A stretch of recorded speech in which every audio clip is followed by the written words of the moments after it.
Right then, back with episode 12 now of the Midnight Pod. And before we waste all the quality content, we've got probably, I'm not going to say the most interesting because that's offensive to the previous guests, but certainly the first guest that I don't really know myself or isn't from like my friendship group or like my close circle connections, which is probably something I'm going to have challenges with the pod, is getting on like other guests that once I rinse all my friends, basically, who the fuck do I get on? So Asha Grant, owner of Rain London and a bunch of other things. And I guess as well, the first entrepreneurial guest that isn't in like the e-com specifically or like digital marketing space, and just something that I'm interested in, like we were saying off camera. Obviously been to your clubs myself many times, great spots. I'm just interested to hear about your story, really. So I suppose, like with all the pods, the first question is just A, tell us what you do, and B, kind of where you got there in a nutshell, and then we'll dive into a bunch of different things. Yeah, sure. Thanks for the intro. It did officially sound like you have 11 other friends there, so yeah, it's true. 12, which is great. I probably don't have 11. That's probably doing myself. No, so yeah, so as you said, I own a couple of nightclubs and like some food businesses as well, and to sort of have sort of projects coming up over the next 2 or 3 years. That means that pretty quickly we'll have quite a strong holding in the high-end luxury F&B space within London and sort of hospitality.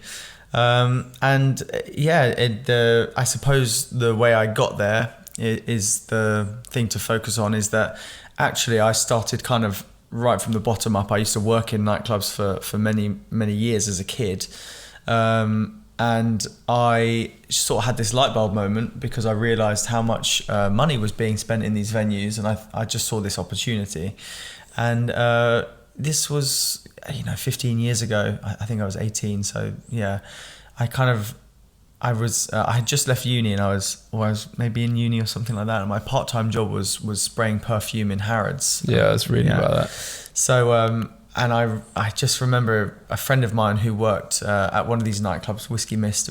It's still around, but it's reincarnated now. But it was she asked, "Oh, why don't you come and be a promoter?" And a promoter, for anyone who isn't aware, is someone who works with the nightclub and gets paid per head to bring guests to the nightclub. So sort of populating and making the nightclub busy.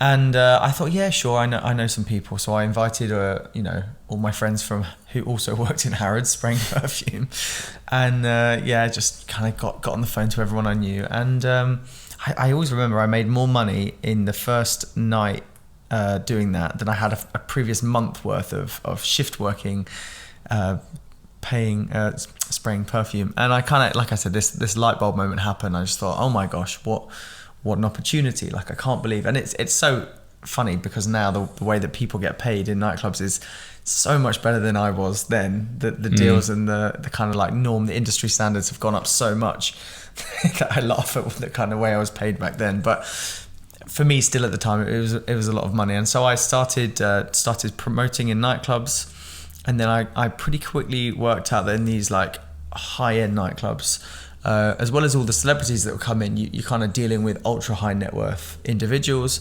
And I kind of worked out that actually, I was getting along with these guys really well. And definitely one of the strengths I had was, being able to spark up a relationship with someone relatively quickly on a night out. And I sort of moved into clients as opposed to guests and promoting. And I would do everything and anything I could to kind of like work out how to meet more ultra high net worth people. And that would be obviously like if you met one ultra high net worth person, they'd introduce you to a friend or a business partner, blah blah blah. But I was trying to find any way. So I was hitting every 5-star hotel, I was going around to every restaurant, I was harassing every like concierge service or like major banking service just to have a coffee with me, or just like, and I was so young at the point as well. It's like my kind of ignorance and my naivety was almost like my best asset, because I had no idea what a wally I was making of myself, just like knocking down these doors, like please, I want to tell you about these nightclubs, and eventually, the doors did get knocked down, and I did get people who would start to sort of refer their guests of hotels or their members of sort of exclusive banks or high end concierges, and they would start to like, if someone was coming into town and wanted a club guy, they would sort of call me, and my network just spread and spread and spread, and got to a point where I have pretty silly black book in my phone of sort of like CEOs of Fortune 500 companies, like some of the biggest athletes in the world or celebrities and all these different things. And it sort of dawned on me like, wow, it's really got to a great level now. And then I thought, wouldn't it be great to have my own venue?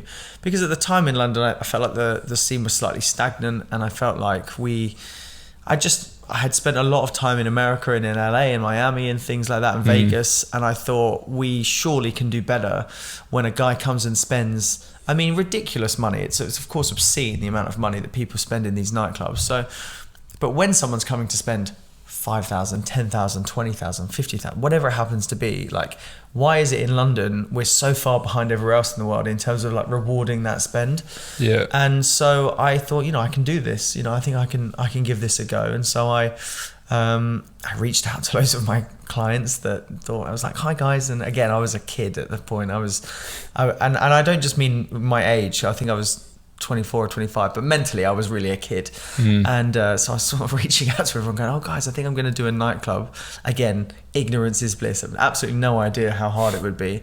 And I said, I think I need to raise some money. And actually, to my surprise, everyone that I asked came back and said yes. And so I got the sort of the advantage of getting to pick who I wanted to go into business with, which maybe we'll touch on later, but for anyone who's ever looking to do any business and needs to take on investment, I think that's probably one of the most important things you can do is be smart with who you get into bed with, into business with. And we opened up the first club, which was Rain, as you said, and I slowly just refined the product, created the team, everything, into to the point where it's at now, where biasly of course, but I think Rain is a real force, and definitely one of the best clubs in London, but I think it holds its own internationally, and it's created it's one of those things. There's so much work that happens behind the scene,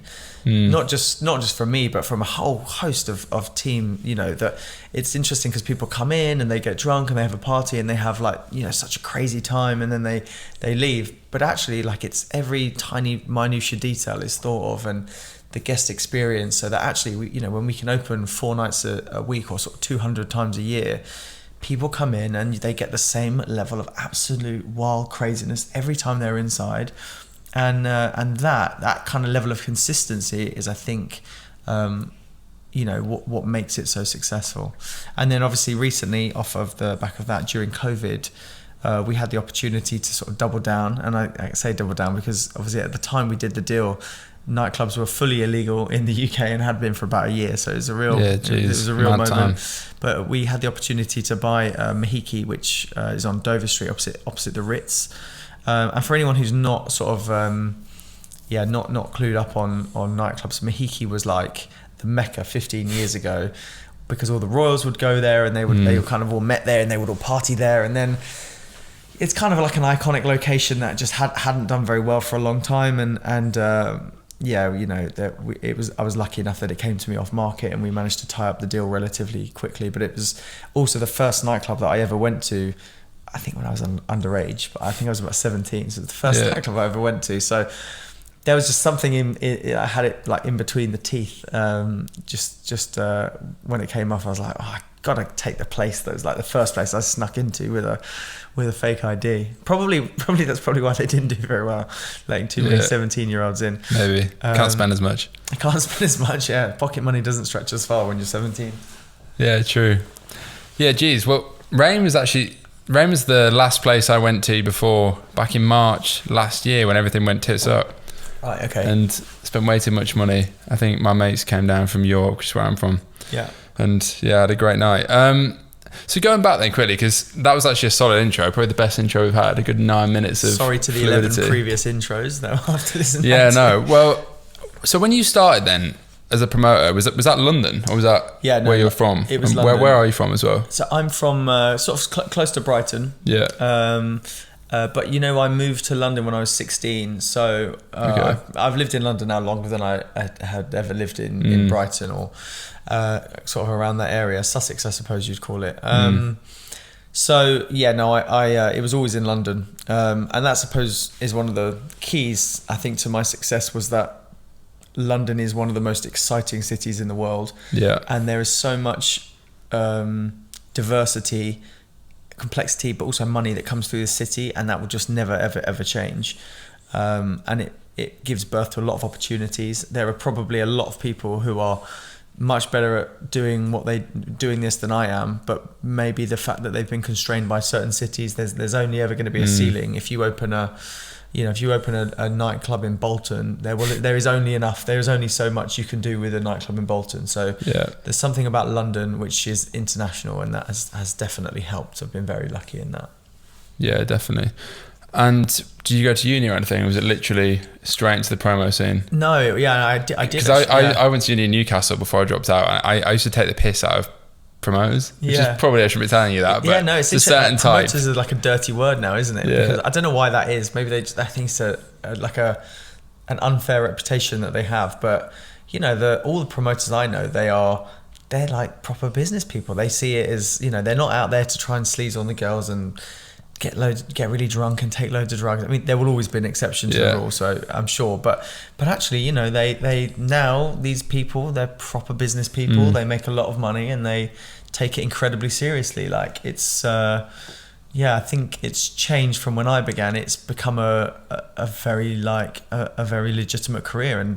And I'm telling you now, some of my staff, especially some of the promoters, they earn more than like bankers and traders, and they drive Porsches and Ferraris, and they are living their best life. But they work for every bit of it. They've just worked out they're trading, but they're just trading something different, right? Which is an experience. But they do really well for themselves. But it was definitely not like that in my day. When I started, I think I was paid £5 per person that I bought, maybe per girl that I bought.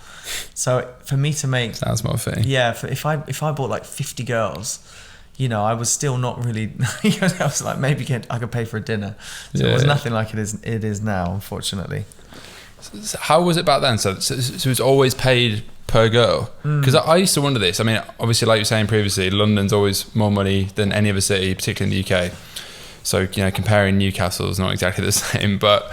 Because you mentioned, obviously, you made more in a week than you had, I think, in a month. Was it spraying perfume? I think I can't remember exactly what happened, but I think the first night I came, I brought something like 150 guests to this nightclub, which if you do some quick math was probably like, I don't know, £700-800 that I made that night. But spraying perfume wasn't a very well paid sort of part-time job, and I remember thinking like, yo fellas, quick one. First bit of promo for the pod. You may or may not have heard, I released a fucking ecom course a few months ago. Basically spent like 6 months making it because I was in between businesses, as you probably know if you follow my shit. I must say, 12 hours long, it's fucking quality content, especially for the price it's at now. I was going to drop it at like 1,500 quid with some bullshit guru-y webinar and all that rubbish, but as you know, it's not my main thing. I'm working on a new brand right now, very, very fucking much in the trenches, which is why I think it's actually a better course than everything else out there, because it's built on real experience of my brands in the past and my current one. So yeah, long story short, I've dropped it to 299 quid, which is fucking criminal, to be honest, because it should be way more expensive than that. I think it's super, super valuable. If you're interested in ecom, you're already in ecom and you wanted to get into ecom, 0 to 1, starting a brand from scratch, then definitely worth investing in. Link is in the bio of this video, or podcast, Spotify, Apple Music, wherever the fuck you're listening or watching, and enjoy the rest of the pod.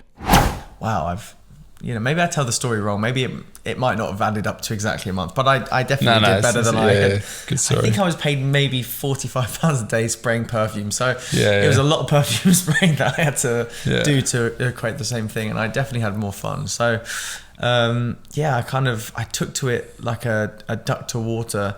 And I just had this thing at the time. I was like, this is an industry which is all about personable relationships. And to kind of go back to your question, I trained as an actor in drama school for my university. And I kind of halfway through the course fell out of love with the industry. And I remember I was doing a play and I had a great part and we were getting really great reviews, and I just remember being really unhappy. Like in the West End? It was at the Bristol Vic. Nice. And I just remember being really unhappy, and I remember thinking like, God, what is it that, you know, excites me? And the thing that excited me at the time was being in control of my life, being, you know, getting to kind of like exercise my ambition, and Nightlife gave me so much scope to do that. But specifically because the reason I mentioned that I trained as an actor was, you know, you get these skills, I suppose, as an actor where you can, you know, you can speak to people quite easily. You know, you'll have a bit more confidence maybe. And so actually, I found that insanely helpful as my career went on, because it meant that whichever scenario I was in, I could be in a room with like Saudi royalty, or I could be in the room with like the Premiership's #1 footballer, and I could almost fake comfort to the point where they felt comfortable, because they were like, whoever this guy is, he's not fazed, and therefore he's allowed in our inner circle. And so I guess, you know, the very successful people, especially very rich or very famous people, have a thing where, you know, everyone around them is trying to grab them from every angle and, oh my gosh, you're amazing. You know, sometimes when you meet someone who's just unfazed and not bothered by any of those things, that's the alluring part to them. They're like, oh great, a normal person, thank goodness. And I think that's something I was able to use as I was kind of coming up through the industry, is like, how can you just essentially, you know, be nice to people, treat them well, kind of have some jokes and some laugh, and you know, build up a relationship. There's stuff that happens in nightlife which you just can never, you know, you can never recreate in real life. That when you're out and you kind of having a drink with each other and you're high-fiving and their guard is down, right? Because you're not at work. You can form a relationship which is just so much different to like if you work for a company for years and years and your boss, you know, it's very difficult to break that relationship. You get to be the fun guy, the party guy, the, you know, the fixer, the maker, whatever it happens to be. You get to fill that role in nightlife, which breaks a lot of boundaries really quickly and levels you up very quickly, because you get allowed into rooms or get a seat at dinner tables that you would never ever get a chance to do in the rest of your life. And it's interesting because before we started recording, you talked about, you know, what a great opportunity this is to network. I mean, I tell my staff all the time, I'm like, yeah, you know, great, you all earn good money, but guys, you're dealing with people who you would never in a million years get to meet in the real world. And you're getting to like meet them, take their number, go for dinners with them, become their buddies. I mean, I've stayed at half of my clients' holiday homes. I've flown in their jets. You know, there's been an insane amount of privilege that's happened from having a relationship with these people, which I have no earthly business, like no real right in actually knowing these people.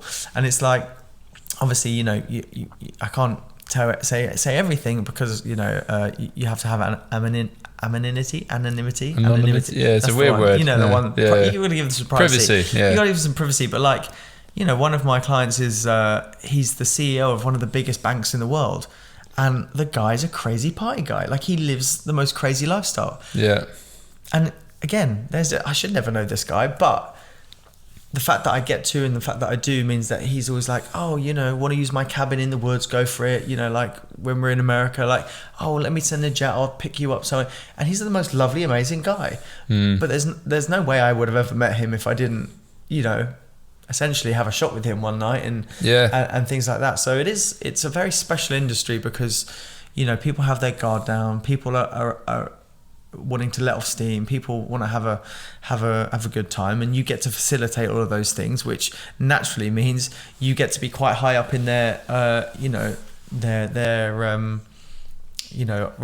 speed dial, I suppose. And so going all the way back to the promoter thing, these promoters earn more money and have more crazy contacts than like 90% of the people. It's absolutely crazy. You've changed my perspective in 5 minutes, to be fair. Honestly, that it's. I'm not speaking for everyone, so it's not verbatim. But these guys are really smart. You know, they roll with some of like the biggest influencers in the world, some of the biggest celebrities. They know some of the most ridiculous people, and even me, I'm 33, and even I feel like I'm losing touch, you know, with like all the cool kids. I've definitely never been cool, but these cool kids, you know, they know everyone. I don't know how they do it. Yeah. And the funny thing is, all these party, like these these like famous people and things, they want to party with these promoters because it's cool to know them. You know, there's a guy who's really killed it in Miami called Purple.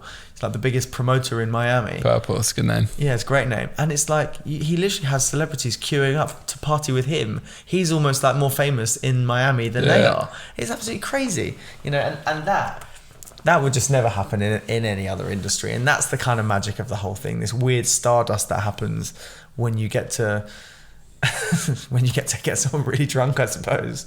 Yeah, it's very true. Jeez. That is interesting.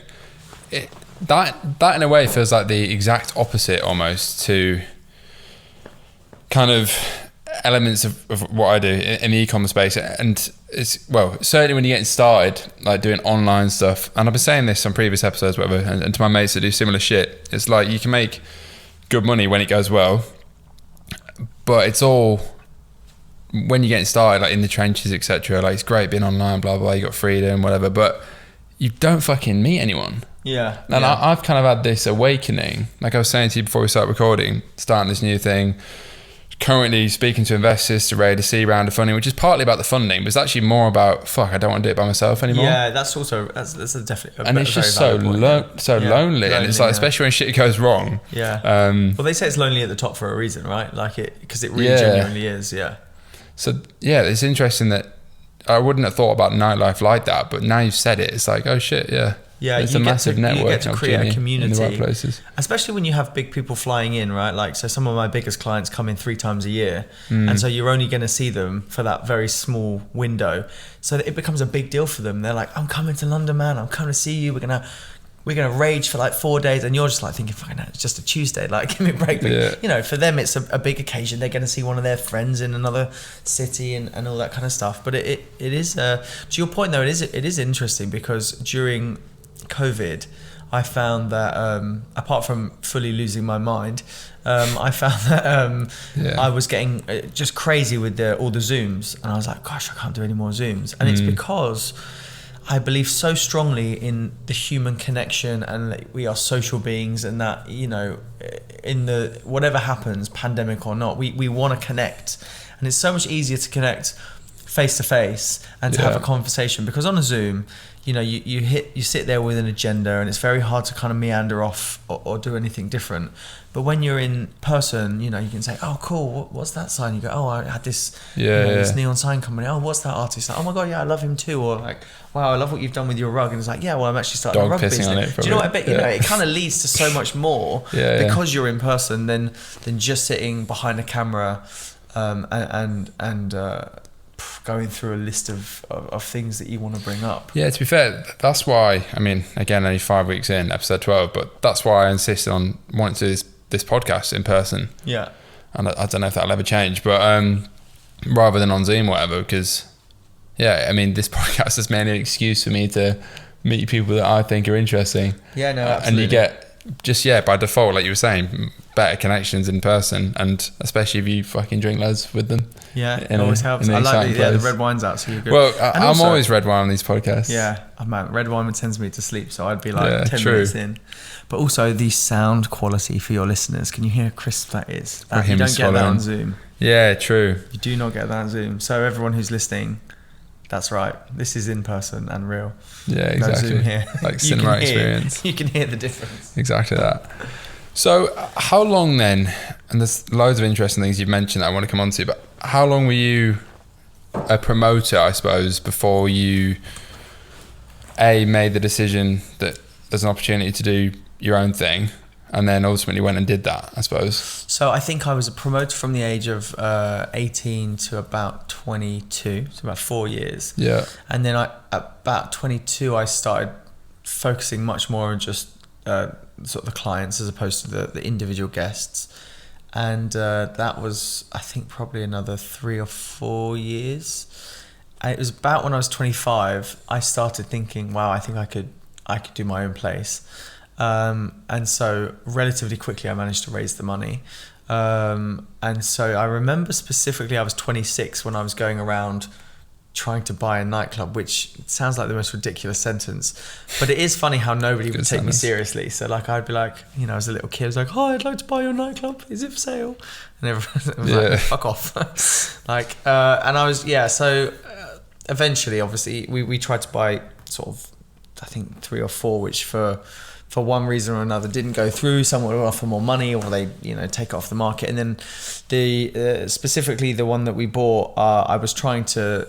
I remember the time I was trying to buy from the guy for like 2 years, and I loved it because it had really high ceilings, and he wouldn't sell.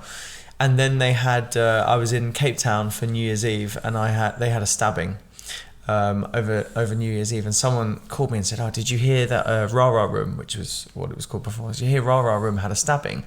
I was like, no. And he goes, yeah, they... I think I might have read about this. Yeah. I read about you. They're probably going to lose their license. And I was like, oh, okay, great. So I called the guy and I said, hey, man, are you just new year, new start, you know, just thought I'd check in. Do you still not want to sell your nightclub? And he goes, oh, no, actually, yeah, you know what, funny enough, I've had a bit of a change of heart now. And I was like, oh, really? Great. I was like, listen, I've got about £1 million less now than I had last year. He's like, no, don't worry. I think there's a deal to be done. I thought, yeah, I'm sure there is. Now there's been a stabbing. Yeah. And so, again, it's sort of in a weird way fortuitous that the opportunity came up, like anything. And so, eventually managed to sort of take it. And then by the time we'd gone through all the legals and done all the building work, I remember, I think I was 27 when we opened Rain, which seems like such a long time ago. Was it 4.5, 5 years ago? And you know, I was just generally so green. I just had no idea how hard it was going to be. At the time, I obviously had a lot of clients, and I was putting a lot of money into the businesses that I worked for, and I, you know, I was a waiter before I opened the club. That was kind of the level I'd got to, which was, it's not quite the right description, because they're essentially like glorified table bookers, but they make a lot of money in tips and things like that, and that was the most lucrative way I could work out to sort of make money from nightclubs. And I would turn up to work, I'd work 12 hours a week, and I'd make a fortune, and I'd spend all my time, you know, trying to plan how to open a nightclub. And eventually, you know, when it actually came about, I thought we were going to open the door and there was going to be hundreds of people queuing around the corner for miles. And of course, what happened was we opened and had a great first weekend, and then nobody cared anymore. It's just like, okay, great. So the real work had to start. We just had to chip away at everything, constantly try and improve the club, constantly trying to sort of like innovate.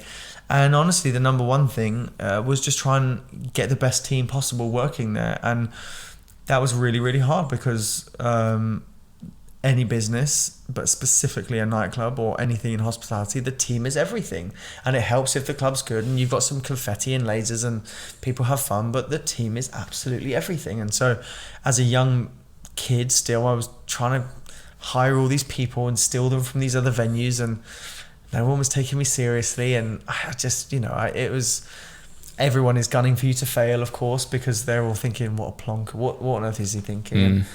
And you know, we really had to work hard at it. I'd say it took 9+ months to finesse what the product was. When I look back to what we first did, we had a whole section of the club wasn't tables, it was all like a massive theatre stage. And you know, now I think back to myself, like, what a terrible use of real estate. Like, all of that square footage is so valuable in nightclubs. And we were doing these terrible shows that came on every night, and they would interrupt the flow of the night. And you know, you kind of have to work it all out. And it's interesting because we're doing the same now with Taboo, which has just opened, and we're trying to finesse what is exactly the concept, what's our USP here, what's the thing that differentiates us from every other nightclub. Like, I've never been interested in just opening a room with lights and some speakers and everything's flashing. It's just, what a boring way to spend 4 hours. The great thing with Rain is you go on this journey, you come in, there are shows, there's ambient performers, there's these bottle shows, there's like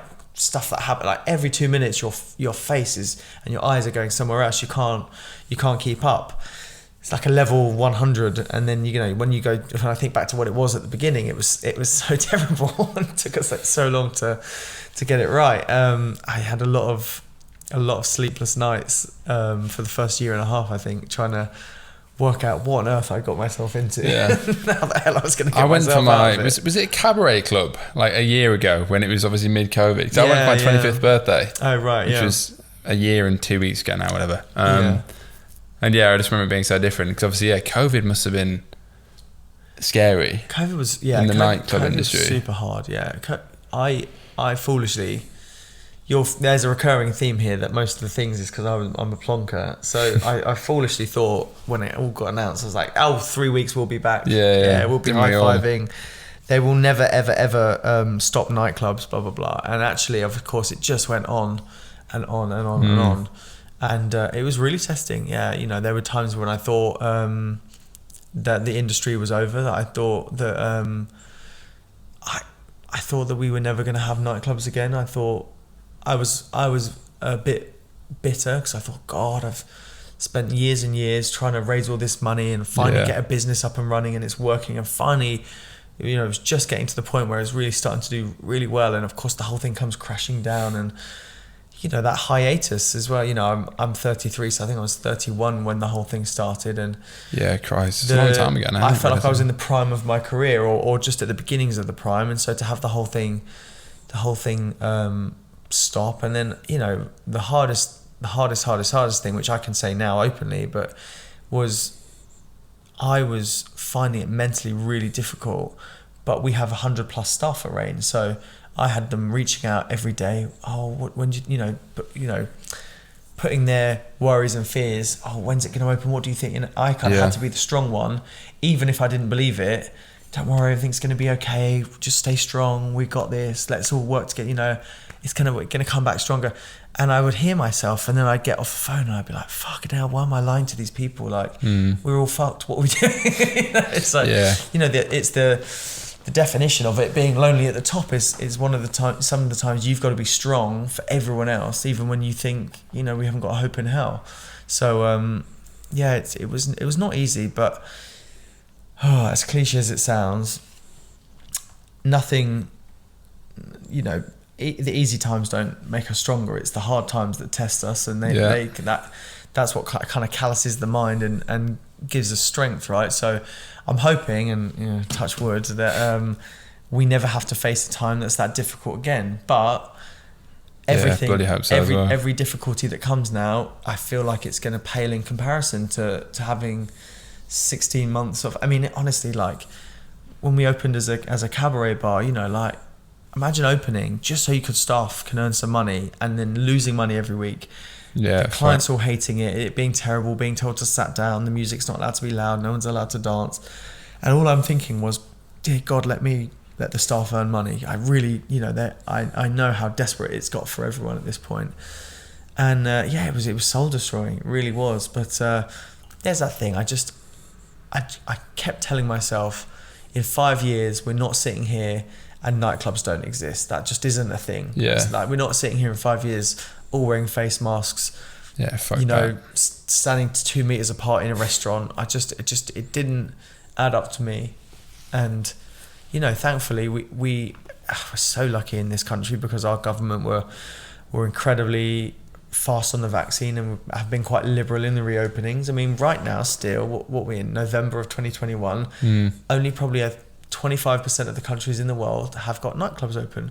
So if there's me in another country right now, that spent all his young adult life trying to raise money and opening his first business and all these different things, he's not allowed to work right now, and he's 2 years into this. Rather, we got going 6 months ago or nearabouts.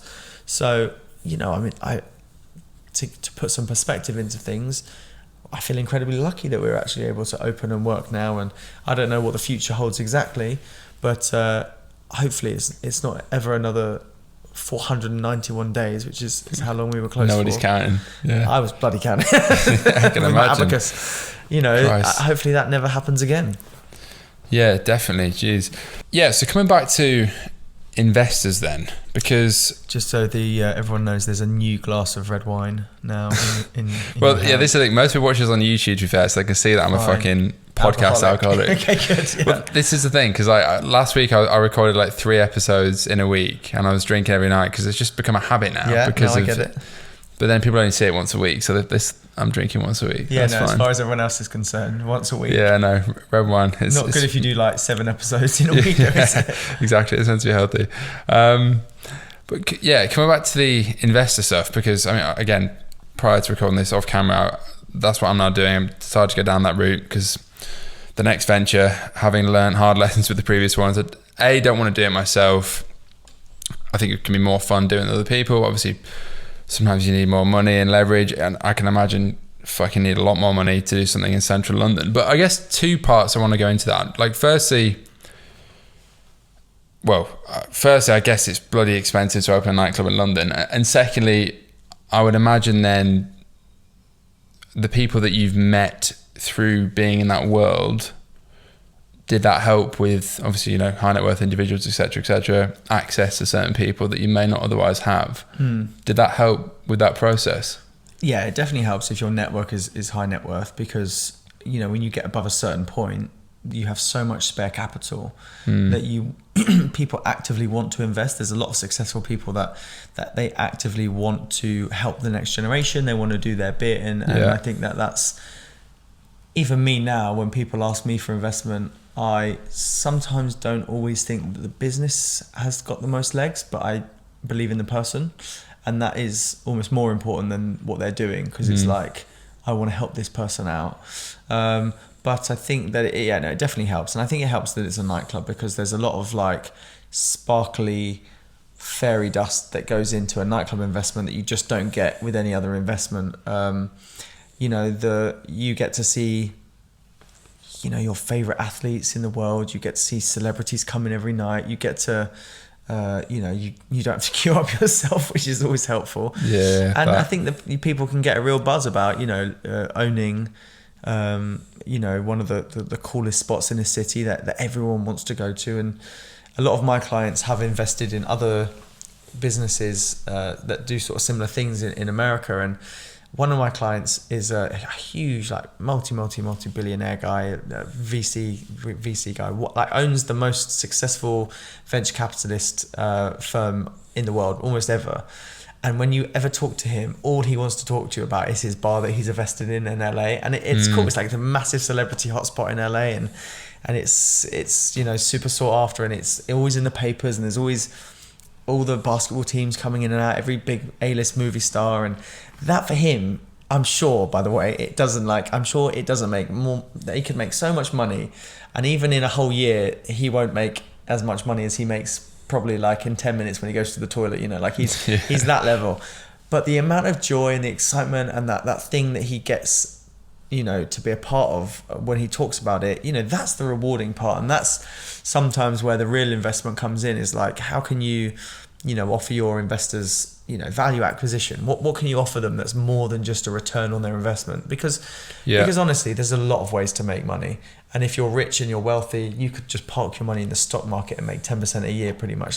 But there's nothing exciting or fun, how can you add something to someone when they invest in you, so that they're getting something more than just a return on their money? That would be the thing I would. But I think it's one of the most important decisions you make. I've been incredibly lucky. Like my investing partners are not only like the nicest people in the world, they're incredibly relaxed. We've always had the same goal, which is to create the best venues possible, which means I haven't had someone looking over my shoulder go, "Oh, don't think you should spend money on that, because that's not needed." And I'm like, "Yeah, but wouldn't these lasers be really cool?" And they're just like, "Yeah, it's gonna be great." So that's helps that they're like-minded, and they've been incredibly supportive. And I think that your investing partners, business is like a marriage. So when it's good, it's great, but when it's bad, it's like a divorce. And so you need to have people who are going to be with you through the hard times, and that's, we just went through a pandemic, and if I had investors calling me every day going, "I want my money back now, where is it?" it can become a really scary space. And for me now, one of my investors is like one of my best friends, and one thing I love is that whenever I get on the phone and I ask him anything, he just says yes. He just not asking him for money, like, this opportunity's come up, do you think we should do it? And sometimes as an entrepreneur, it's so nice to have someone along for the journey with you. So like we're about to open a Rain in Dubai, and I remember when sort of deal came to us, and the first thing as an entrepreneur, I'm thinking, gosh, have I got the time to do this? Can we make it successful? Do we want something to fail in Dubai? All these questions that you start to doubt yourself. And I think if it was just me by myself, that would cloud my mind more. But having partners that I can turn around to and say, this thing's coming from Dubai, this is the deal, do you think we can do it? And then someone who just turns around and goes, yeah, let's do it. That's going to be amazing. Let's do it. And it kind of gives you the confidence to have conviction in yourself, I suppose. And all of a sudden you don't feel like you're fighting an uphill battle by yourself. I think your partners and your investing partners or whatever, it's great to have 100% of the pie, but it's also incredibly difficult and lonely, Yeah, geez. I learned that on a smaller scale. Because there's no point just. I guess when I was a bit younger, like you think you start your first business, whatever, you think, I want to build this, make a load of money and sell it. But then it's like, well, as I've got a little bit older, and I'm still young relatively, but you realise that if it's no fun, if the journey and the game is no fun, then really what's the point? Because there might be an end goal, but that may never happen, and it probably won't happen the exact way you would like anyway, even if it does go well. But then it's like, it's just a bit, that's the kind of realisation I had probably because of COVID and stuff that happened, as maybe a lot of people did. It's like, if you're not doing it with people that you enjoy spending time with. 1,000,000%. It's kind of pointless. And even now now I have a lot of opportunities offered to me because of the success of the other stuff. And the first thing I always think of is, if I get into business with this guy, I've got to spend at minimum a couple of hours a week with this person's presence. And if someone it's not ideal. If you don't get on with that person, that's a long time in your life to spend. I don't see most of my friends a couple of hours a month, let alone a week. So you want to really pick who you're in business with. But it's interesting as well what you said, because one of my favorite books is Shoe Dog by Phil Knight, the guy who owns Nike. And I loved this book because I resonated so much with his like ongoing struggle, and he kind of had no idea, and at any moment the whole thing could collapse. And like I said, the first year and a half of the club was definitely echoed a lot of that stuff. And he has this moment at the end of the book, and he's talking about his life, and at this point he's worth, I don't know, 10 billion, like more money than you would ever need. And he's doing some gardening in his like Palm Springs house, and someone asks, like, what does he miss? And he just, I won't say it word for word, but he says that he misses the journey. He misses the excitement, the ups, the downs, and he kind of describes it as like the journey of his life. And when you get to a certain point, which if you work hard enough and maybe you get a couple lucky rolls of the dice, hopefully we'll all get to a certain point. So financially, that's not the thing that drives us anymore. It will be that journey that you look back at, and it is those ups, those downs, those hard times. There's something amazing about overcoming adversity. You've definitely discussed with me some of the adversity you've had, but the adversity makes the wins so much sweeter because you earned them, right? Like you if someone gives you £1 million tomorrow, it'd be great, but you won't really appreciate it. But if you earn every pound of that £1 million, the way you feel, like, it's completely different, the relationship you have with it. And I think that is something that counts for success as well. And especially when you have a business, or you might have many failed businesses and then finally have one that's successful, but it's you didn't really fail, you just kind of learned along the way. I've failed at hundreds of things many times over. I'm the guy, I'm really slow. It takes me like 3 times to learn the lesson. I'm like, should I try that again? So I'm like, no, Asha, you've already learned, that's not a good idea. But these things, they do, that you do learn from them, and that is the bit of the journey. I think I love that journey. I love what I do. The money's the least exciting and least fun thing for me. I love that every day I try to learn something new. I get to meet super inspiring people, and I'm always thinking like, wow, what I know now versus what I knew this time last year, and gosh, how much more can I learn before this point next year? And yeah, that's I guess that's the most fun part. But if you have great partners or investing partners, yeah, what you can learn from them or the journey you can go on with them, that's stuff for the ages. That'll be the chapters and the stories of your life, right? When you're 80, doing the gardening in your Palm Springs house, you get to like look back and go, your Hampstead Heath, Bishop's Avenue pad, exactly, the UK version. Yeah. I think I'll try and move somewhere warmer. We'll go for Palm Springs. Yeah, Palm Springs. Yeah, it's so true. That's cool. And just lead off that point then, because you mentioned clients a few times, and probably excuse my ignorance in the whole world of clubs, other than just going to them and getting too pissed now and then. Where is the line between, guests, I suppose, and then clients? Like, is there an official line? I'm assuming it's how much they spend. And yeah, I'm just interested in that. Like, what's the difference, I suppose? And when did you start dealing with, high net worth clients, whatever? And then I want to come on to the Amex story, which I read about, the Amex insurance and so on. Yeah. So like, where's that line? And when did you start dealing with those sort of people? So yeah, I think to make it very clear, a guest would be someone who comes in, pays their £20 at the door and drinks single drinks. Yeah. A client, I guess, is anyone who's taking a table, which normally typically the minimum start with 1,000, 2,000, whatever it is on various nights. Yeah. So I guess the person who buys a table for those numbers is normally, on a different level in their own career to the person who comes and buys drinks at the bar. And so, but it's also a grey area because over the years you become very good friends with a lot of your clients. Yeah. And then, you kind of blur the line between, it's a very tricky one, people coming in that you've known for 10 years and you're still making them pay full price for everything, but unfortunately, it's a business and it has, we have massive overheads on each one of the businesses. So I think, it's not too difficult a line to sort of like, there's just kind of the same rule for everyone, which is generally everyone just pays. But yeah, no, it's I think the trickier part is how you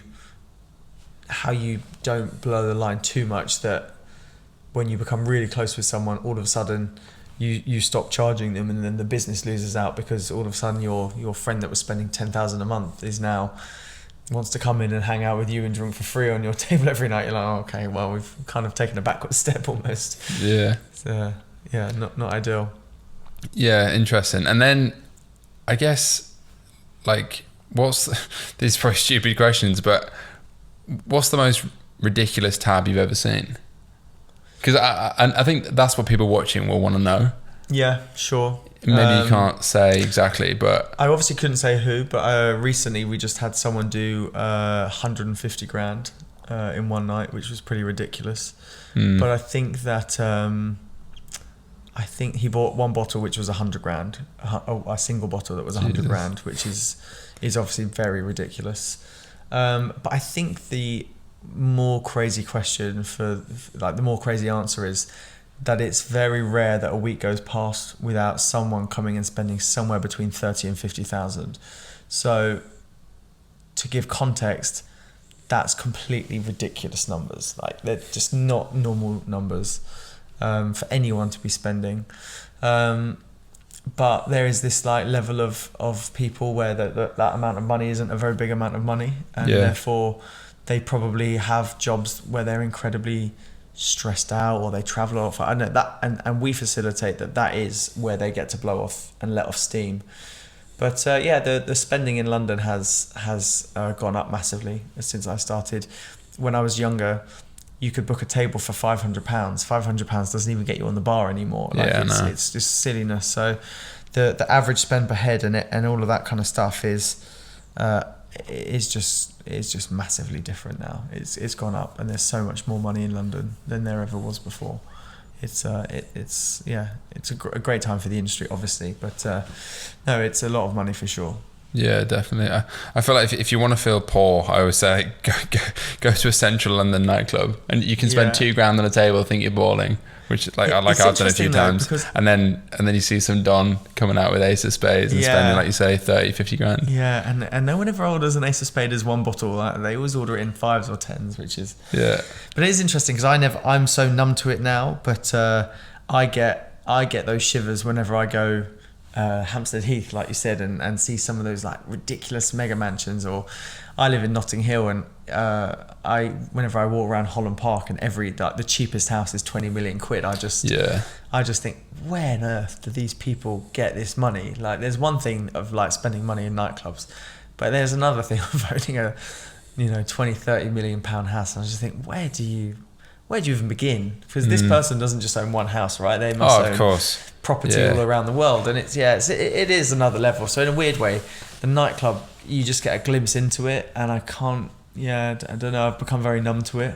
But take me on a nice road any day, and I start to get quite starstruck. I always think someone spending like 50 grand in a club is either stupid or they've got way more money than the person buying a 20 million pound house, because like relative to the thing, it seems so insane. Yeah. It is. Yeah. Yeah, I guess there's levels to everything. I want to come back to the Amex story. So I read that in the early days you got a lot of your black book from Amex Centurion. That's good. Some impressive research. Yeah, I did. Yeah, I want to know how to get on those cards in the future. Yeah, there's a card called an Amex Centurion, which is a black metal card, and you have to spend a certain amount of money to be given one of these cards. The rumours and numbers change on it, but I think a safe bet is that you probably have to spend £500,000 on this card a year. And to clarify, this is not on houses, this is not on business spending, this is like on holidays, on private jets, on whatever you find, however you want to rack up dinners, however you want to rack up personal nightclubs, spending. However you want to rack up your £500,000. So you've got to have a lot of money to be even considered for one of these cards. And they have their own concierge service. And I was hounding this woman for 6 months. Not even joking, 6 months. I was calling her and emailing her every day. Please, can we go for dinner? I'd like to take you for dinner. I'd like to tell you about these nightclubs in just harassing this poor woman. And eventually she just gave in and she said, I've never had anyone like bug me so much. What do you want? And I was like, because I was always dealing with her sort of PA. Yeah. I said, please just let me take you for dinner. I'll take you for such a lovely dinner, and I'll just tell you all about these nightclubs. And she must have been hungry because she agreed to come for dinner with me. Yeah. And it turned out we got on like a house on fire, and it turned out that she grew up like one village over from me near Brighton, and she gave me the contract for sort of all of Amex Centurion requests for nightclubs in London. So anytime anyone would call me and say, can we go to a nightclub, the request would come through me, and that helped me massively because I just remember the first client they ever sent me, he came and spent like 30 grand, and I like at the time that was just the biggest spend I had ever had, of a customer of mine. And I was so young, and it was such a big deal. And then those calls just started happening like every couple of weeks. Oh, I've got another guy, I've got another guy, I've got another guy. And then those guys would all give my contact details to their friends. And it became, like in our industry, it became like anytime anyone had a black Amex Centurion, they'd be like, oh, it doesn't matter what club they were in. They'd be like, oh, do you know Asha? And they're like, yeah, of course I know Asha. And I was like, oh, great. So, I got to, that helped massively. But it was manufactured because I was like, right, where can I find rich people? And I was like, right, well, there's Coots and there's Amex Centurion, and there's a couple of these banks where you have to spend a certain amount to even be considered. And I kind of attacked them, I reverse engineered the way to meet these people. Which was essentially very smart. Harass the lovely lady from American Express. Yeah, exactly. Was this pre-rain then? This was, I think I was like 23 when this happened. Yeah, this is just as I was moving out of promoting, and I could see the real money was in clients, and I thought, right, how do I do that? Because you have to start bringing clients to these venues, so you can't. Yeah, you have to kind of prove yourself, and I at that point I had exactly 0 clients.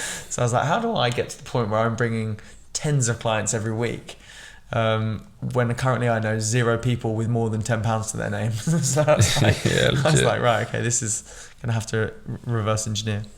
Yeah, so I guess your industry exposes you to like often, you know, effectively 0.001% of people, which I imagine has, just massively eye-opening, I suppose. So obviously a lot of rich people, but I would imagine as well a lot of celebrities, which I guess genuinely rich as well, not necessarily as rich as a lot of the anonymous people. But I guess like two-part question, you probably can't answer like many of who's coming through, but like when celebrities come through, would they ever come just like unannounced, or is it always like texting you, like the whole team's involved, entourage, all that shit? So it really depends. I feel like some celebrities are super last minute, so it will just be like spur of the moment, you know. So like I feel like I can say names if they got drunk enough that they didn't care that people were taking photos. So like you know, so like Lewis Capaldi, who was in on Tuesday night, obviously like that booking was made an hour before we opened. Same with David Guetta a couple of weeks before. Oh, I saw that picture. But then when's the next most recent guy? Usain Bolt was in like 3 weeks ago, but we knew he was coming in almost like 4 days before he came in. So he like clearly planned, I'm going to be in London on Thursday night. Make sure, you know, I've got a space. So you mentioned Drake when we were just off the podcast. You know when he's in town, obviously doing a concert or promoting an album or something, and you know when he's going to be in town, his people are going to reach out at some point, because he likes to go out, you know, multiple nights into multiple venues and things. And so it really differs on who it is. Sometimes athletes, they'll specifically plan in advance because they'll have games or they'll have, you know, things happening that link to why they're in London that weekend or whatever it happens to be. So it really depends on everyone. Sometimes you'll get actors wrapping films and things, like when Michael Bay came, when they were doing one of the Transformers movies, he booked like 2 weeks in advance because he was like, we're finishing our shoot on this day and I want to come down with the whole cast. So obviously things like that you know about, but that's kind of the fun of it. You never know when someone's gonna turn up. We had recently, I won't say who because it will be embarrassing, but we had when was it, this Tuesday, so 2 nights ago, we had like half of this very, very top Premier League team turn up, but they turned up too late and we were already sold out. We didn't have a table for them. So really? You know, sometimes also not ideal because, you know, if you don't also let us know what the situation is, then obviously we don't. It's always better if you know in advance for obvious reasons. But, you know, celebrities specifically, they can also be flaky. Sometimes you'll have something booked in for ages and then, you know, last minute they just decide they're tired. They don't want to go out, and it's fair enough, you know. They've had a long day. Like there's no way to know. People are always asking me, oh, what night will there be a celebrity? And I have to tell you, I have no idea. Honestly, it's like, you know, you'll pretty much find out an hour after I will, because they'll text me and they'll be in and then they're gone as quickly as they came. So and it's sod's law. If you know someone's coming and then you tell even one person, that person that you're a massive fan of, they're coming in next week, that will always be the night that they'd go, actually I'm quite tired, I think I'm gonna have a night in. So it's definitely ever changing, I suppose. Is there ever like competition from clubs? Well, I guess like in general, but like to get someone like, if Drake's in town, which I guess isn't that often, like someone of that sort of level, is there like do clubs ever incentivize celebrities of like that stature to come in, or does it not work like that? I don't know if the word would be incentivize. I think, or I guess just like competition in general. I think there's just generally a lot of competition between the venues in London. I think COVID has made us all realise how silly we were, because actually it's great when all the venues are doing well and there's enough bread for everyone to eat. London has an amazing nightlife scene, and that's partly down to the operators and the business owners, and partly because we have such small spaces, we have to be quite creative with what we do. But if all these nightclubs close and the scene becomes dead, we would all die. You go to Vegas because there's 10 of the best nightclubs in the world all in one place. Yeah. So there's a lot of competition, but I'm hoping that now COVID has kind of made everyone realize that we're all in the same boat. Hopefully, we will support each other a bit more. It's a very small niche group of us that do this, and I really do think there's, London is like a money pit, not money pit. What's the word? Like a never-ending influx of money. So I think if you're just good at what you do, the businesses will survive, and the cream will always rise to the top, right? So now there's less nightclubs than there were, but at one point there was like 20 plus nightclubs all vying for the same ultra high net worth business, and it was just silly. So of course there's always competition. Yeah, always. Clients, celebrities, staff from each other, promoters, they're a hot ticket. But generally the cream will always rise to the top. Yeah, definitely. I guess it's probably the same with a lot of industries. Like someone's doing something more, got to outdo them, etc., etc. Absolutely, yeah. And then another question someone told me to ask actually is, because I've always wanted this, I suppose, how does a club, is there like a set rule of like how a club, particularly in London, decides who can and can't get in? And obviously, if you're a client spending big money on the table, generally speaking, you can get in if there's space. Yeah. But in terms of like your average punter trying to get into clubs, is it just girls in London that get in, like officially, or is that just the perception? I think that's a perception. It's a great question, by the way, because it's I feel like it's a question no one wants to ask, but everyone wants to know the answer to. Yeah, I suppose so. Yeah, listen, look, the simple answer is you want nice people coming into your venue, and a lot of people come and they're already drunk, or they're like dressed like they just left the gym and things like that, and then they're genuinely really surprised when they can't get in.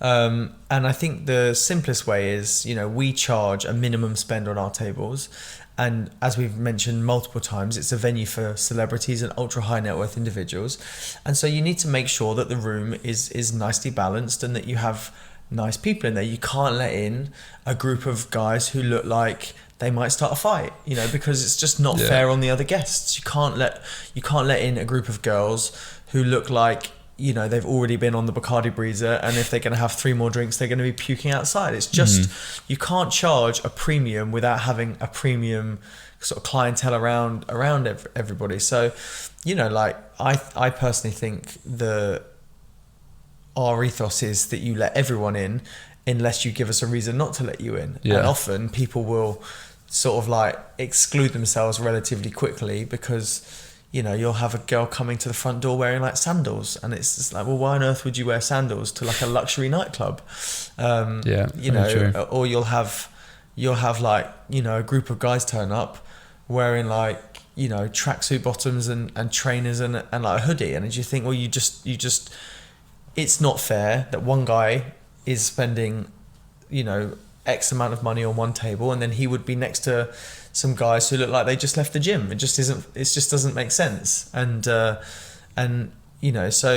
there is everyone, and I mean everyone. Like we've had like, we have had like some people come in and celebrate their 80th birthday. It really is massively diverse. But we want to also protect the venue and protect, so anyone who looks like they're too drunk, anyone who has like not dressed correctly, anyone who looks like they might not be safe, they find it very difficult to get in. And that is actually how you keep a venue exclusive. If you let anyone in, there's a lot of people actually that can afford to come to these nightclubs, more than you could ever imagine.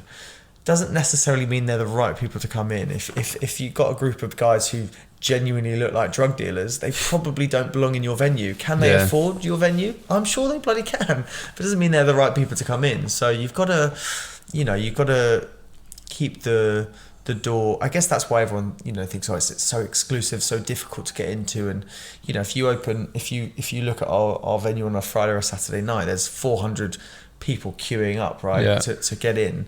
And it's always nice to know someone or have someone, but ultimately everyone's welcome, but just know you're not turning up to the cinema. You've got to dress appropriately and you've got to behave appropriately. That's pretty much the rules. Yeah, definitely. Yeah, always feels good when you can somehow, like you said, know someone or whatever, and it just always helps. Yeah, go past the queue. The flip flops will make an exception for you if you want to roll up with the schlops. No, exactly. This is smart for me for a podcast, to be fair.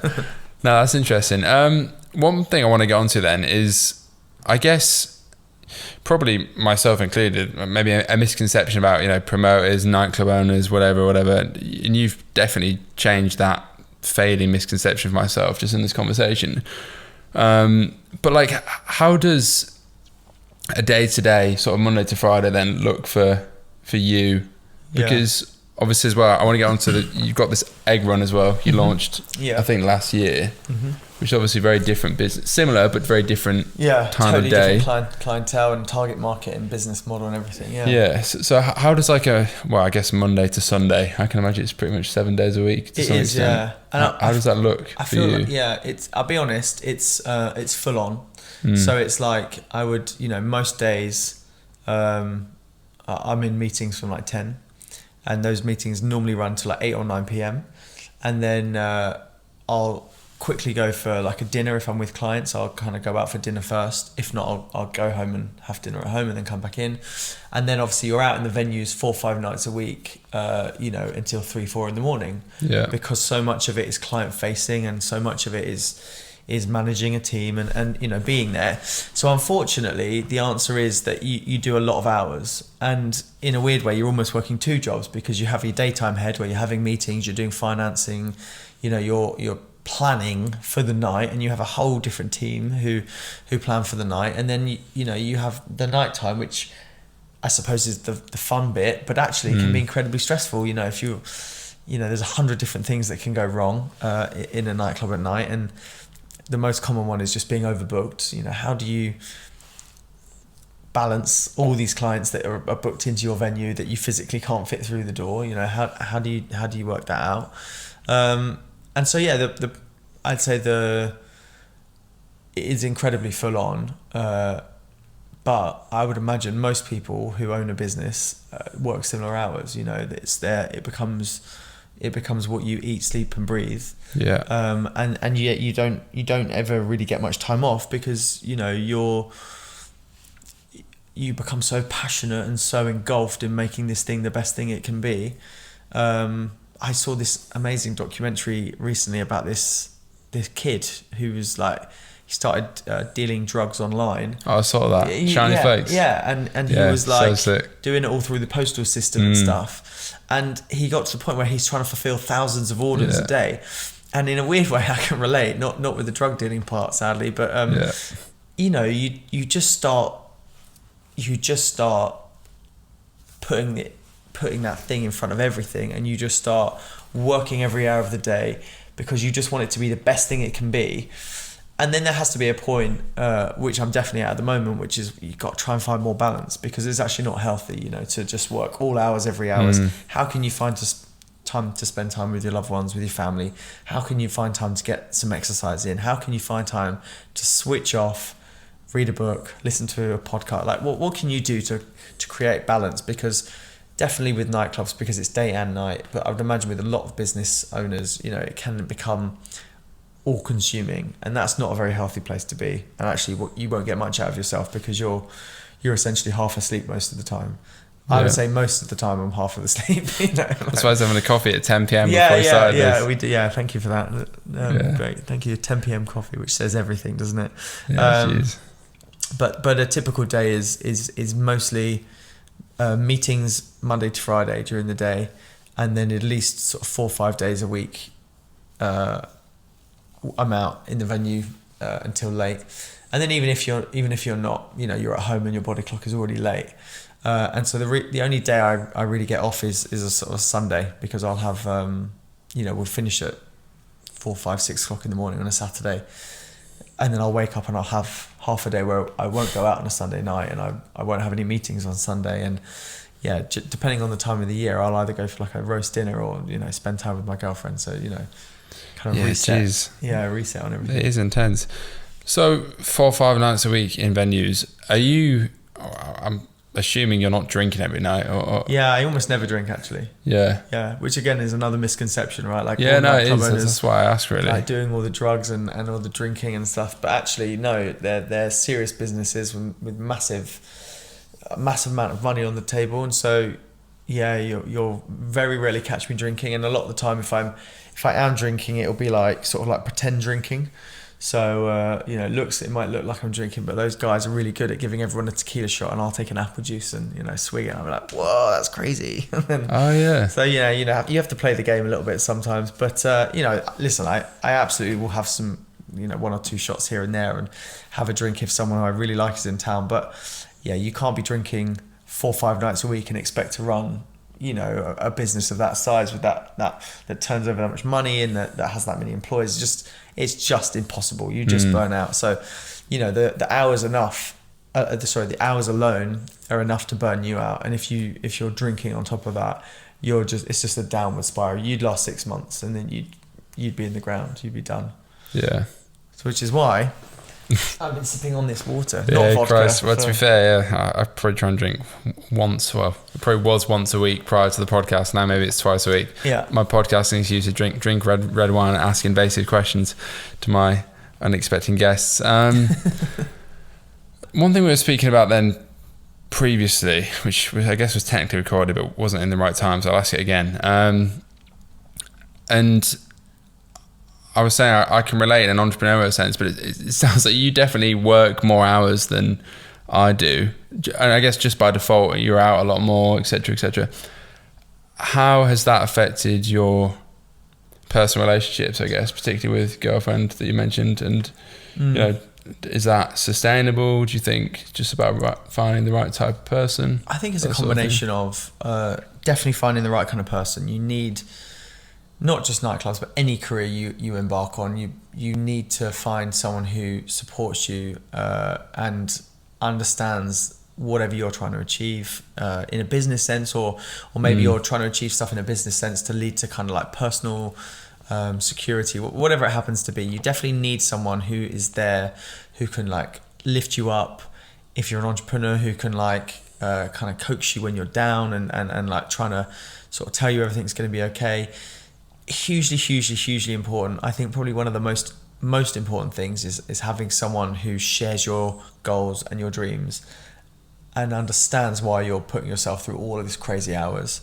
Yeah. And then the second part is finding balance. Trying to find the time where you can switch your phone off, trying to find the time where you can spend like a set allotted amount of time with each other, and trying not to work 24/7 all day every day, and kind of reinforcing that they are the person, or that they are one of the major contributing factors to why you're trying to achieve the things that you're trying to achieve. So yeah, I think it's super important. Obviously I'd say it's probably in some ways easier if you're single, because then you can it's only you that you're having to apologize to, but can also then end up being quite empty if you do achieve the things you want to achieve, and you've got no one to share it with. Yeah, very true. Did you meet your girlfriend in a nightclub? I funny enough, I met her outside a nightclub many years before we were together, and I thought she looked so cute, and there was a really big queue, and I thought like, there's no way this girl should be queuing. So I said, I pulled the card. It was way before I owned a nightclub, so I pulled the card. I was like, "Hi, do you want me to get you in?" What a douchebag, honestly. But hi, do you want me to get you in? So she came in, and I was, trying to be nice, and then I sort of ran into her years and years later. But that was at least the icebreaker, that we had at least sort of met one time before. So yes, I technically met her in a nightclub, but no, thankfully. And also, it helps. My girlfriend is not a party girl. She's like the exact opposite of my lifestyle, which is really completely like, if I was with someone who was out every night and partying and loved it, it would actually be a nightmare. Yeah, because true. It's the fact that she is, she would prefer to stay at home and snuggle in front of the fire and watch a movie, which is actually perfect. It's the perfect balance to my ridiculously crazy lifestyle. but that's actually exactly what I need. And yeah, too much nightclub is never a good thing. Yeah, for anyone. true. Yeah, definitely. I guess final broad question before we wrap up, kind of leading on from that is, I know you've just opened Taboo. I think it was literally last week, was it? Mm-hmm. What's the goal really, I suppose, for all your venues and kind of you personally? Like, is there a longer term goal, or in general, where are you trying to take it all? Yeah, I think the sort of short answer would be, I think we can have a pretty substantial hospitality group within London and internationally, where we offer multiple different venues to our clients. So the idea is eventually, I guess, they can eat lunch with us, they can have dinner with us, they can party in our nightclubs, they can eat in multiple ones of our restaurants, and maybe one day they can sleep on our pillows, so we create this all-encompassing ecosystem for all the clients that we know. I suppose in a bit of a way, like if you look at some case studies, if you look at the Tao Group in America, what they've done, or Dave Grutman with Live and Story and Group Hospitality and things, there's Richie Akivia sort of did it with One Oak and things. We think we can get to the size where we're not greedy and want to take every corner, but we can have a nice diverse portfolio of businesses that our clients can enjoy and come to us, in multiple different ways, not just nightclubs. Yeah. And I guess in the e-commerce space, and certainly something I speak about with my mates a lot, is, I feel like the holy grail, like winning the Champions League, in my mind, entrepreneurial is like building a business to sell. Like an exit. Yeah. Is that something you strive for? Is it more it's building something that's it's enjoyable? Definitely something that's part of the conversation. I mean, with Egg Run specifically, it's definitely with an exit in mind. Yeah. Because if we can grow that to 10, even 15 sites, the multiples on the EBITDA can be really, amazing for businesses in the grab and go space, but obviously such a different model to nightclubs. But I think that there's, look, everyone wants to have a boat and like spend their winter in the Bahamas, right? So of course. we can always dream. So I think, to take it one step at a time. Right now we're just committed to opening each business one at a time. We've got a rooftop and a restaurant opening next year, another sort of lounge bar venue. So we're got loads of things on the horizon that's going to keep us really busy. And in the short term, it's just, let's open these venues, make them the best that they can be, and make them as successful as they can be. And then if at some point in the next 5, 7, 8, 10 years, we're looking at a massive portfolio of businesses and there's an option to exit, then of course that's great and we can have those conversations. But it's definitely not what drives us. Then you can go spend 100 grand in rain on a bottle. Then there'll be someone cooler than me opening a new nightclub, and I'll be standing outside in line begging for a table. Yeah, definitely. I'll say, tell me 100 grand. Yeah. I guess technically one more question then, which I've asked a few people. It's so cliche, but it's quite interesting. If you could speak to your, I guess, fucking 18-year-old self then, getting into the space, and it's a really cringy bullshit question, but it's also valuable. What would you say to yourself, obviously 15 years since that point? I think about this all the time, by the way. And reflecting. I think I would tell myself, I would reassure myself that if you just go through things and keep your integrity and keep your morals and just try and conduct yourself with, I don't know, just be nice to people, it will get you so far. Because you don't have to be a bully, you don't have to be an aggressive dictator, you don't have to be a horrible person to be successful in business. You can just be nice and people will fight for you, if that makes sense. And then I suppose the other thing which kind of sort of links is that, I would just reiterate to myself, I know it now, but I definitely didn't know it then. The most important thing you can do is just surround yourself with amazing people who all want the same thing. I get to be the front man, I suppose, and I get to, shake people's hands and high five them and take all the applause. But none of it happens if there's not an army of people who are all working for me or for the group, and who are all amazing at what they do. You know, like we have graphic designers that I could never in a million years do what they do. I have an accountant who does things with numbers that blows my mind. You know, I have an ops director that works more hours than me, would you believe? And the things he does, like it's all the unglamorous stuff. You know, we have some personalities and some members of staff, you know, on the floor, like, you know, some of our waiting team, and they're so unbelievably great at being hosts to people. They take what I started to the next level, and it gets to the point, like, all these people are so incredible at what they do that in a weird way, you get to take all the glory, but they take what you started and they make it even more brilliant. And I wish I don't know if I wish I knew. I've enjoyed figuring it out, but it would definitely be something, you know, slap myself. Listen, these people they're more important than anything, more important than your ego, more important than, you know, all the mistakes you're going to make. These people are the people who make you successful. They're the people who, you know, keep them close, treat them well. They go to war for you. They'll bleed for you. Yeah. Getting dark now, aren't we? No, it's good. It's good. Getting deep. Yeah, no, it's advice I'm listening to as well, definitely. You can only do so much as a person. There's only 24 hours in a day. Then the thing that all the most successful people do is they surround themselves with people who are brilliant at what they do, and, you know, almost build that team. You know, that's the biggest talent of an entrepreneur, is how do you know, align yourself with people who want to fight for what you want to fight for. Yeah, definitely. Good advice. Jeez. And on that note, because I know you're going out to one of your venues, funnily enough.